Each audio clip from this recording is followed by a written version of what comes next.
நம்முடைய ஆண்டவர் பெரியவர், அவர் தான் சிறந்தவர். அதுக்கு தான் நம்ம என்ன பண்ணுறோம், அவருடைய சமூகத்தில் ஆராதிக்க வந்திருக்கிறோம்.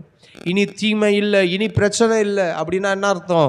உன்னை பிரச்சனை தொடராதுன்னு சொல்லலை, பிரச்சனை வந்தாலும் அது உங்களை மேற்கொள்ளாது. தொல்லை தொடரலாம், ஆனால் அது உங்களை தொடாது அப்படின்னு ஒரு காரில் போட்டு இருக்கு. இப்போ நம்முடைய வாழ்க்கையிலையும் தொல்லைகள் தொடருகிற மாதிரி இருக்கலாம். சில நேரம் நாய் பார்த்துருக்கீங்களா? எல்லாரும் பார்ப்போம். இந்த நாய் என்ன பண்ணும் தெரியுமா? நீங்கள் விரட்டுனீங்கன்னா, அதாவது நாய் விரட்டும் போது நீங்கள் ஓடினீங்கன்னா என்ன பண்ணோம்? அது அவ்வளவு வேகமாக ஓடி வரும்.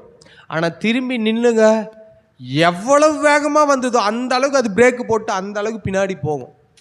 இப்போது நம்முடைய வாழ்க்கையிலும் சில நேரம் பிசாசு கொண்டு வருகிற பிரச்சனைகள், இந்த பாடுகள், உபத்திரவங்கள்லாம் பார்த்து நாம் ஓடுகிறவர்களாக இல்லாமல் நின்று திரும்பி பார்க்கிறவர்களாக இருக்கணும். திரும்பி பார்த்து